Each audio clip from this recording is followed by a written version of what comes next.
Having your first child is new and exciting, but for Lydia Cameron and her husband, it wasn't quite what they were expecting after their son was born struggling to breathe. During my pregnancy, we thought that I was having a normal, healthy baby, and the shock when he came out, and that wasn't the case, has been a lot for us to get our heads around.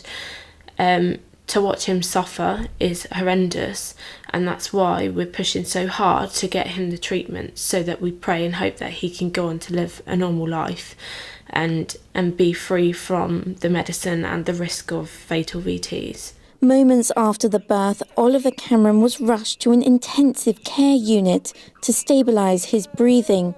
It was later discovered he had a large tumour on his heart. When Oliver came out, he wasn't breathing properly, so he was whisked straight to the neonatal intensive care unit at the John Radcliffe Hospital. They then conducted scans and ultrasounds because they heard that he had a bit of a grunt, so they knew that grunt's normally associated with a heart condition. So they ultrasounded the heart and they found a large mass inside of his heart, which is the equivalent size of his heart, so effectively his heart's double the size it is. The tumour makes his heart race uncontrollably, which causes episodes that could be fatal. So we spent a couple of weeks in Southampton Hospital, during which time Oliver had what we call a ventricular tachycardia. That's where his heart speeds up to over 200 beats per minute and it goes out of rhythm. So for those 2 episodes he had whilst in hospital, he had to be sedated and shocked for.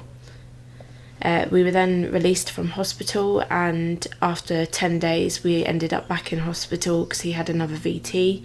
Again, he was shocked for to get him back into rhythm, and that time we thought we'd lost him because he was going extremely pale before they sedated and shocked him.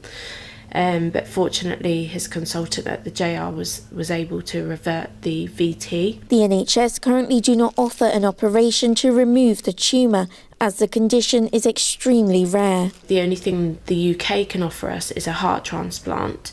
Now, with the heart transplant, we've been told, first of all, because he's such a small baby, it's unlikely he will get a heart. If he was lucky enough to get a heart, we've been told that it's highly likely it might not be compatible or it could reject.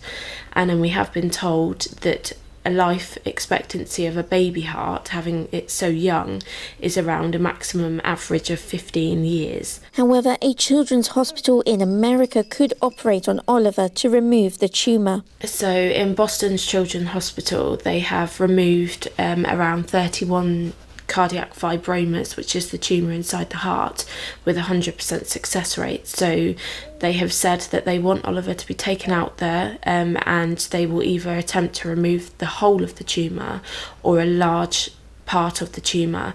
Now this would mean then he should be free from the ventricular tachycardia, which is always looming over us, and every time it can be fatal, and he should also live medicine free. They now need around £200,000 to pay for the operation. To raise the money, the family have launched fundraisers and set up a crowdfunding page online. They've also had to rely on their loved ones for toys and donations as they try to raise the money. Kirstie Chambers, That's TV.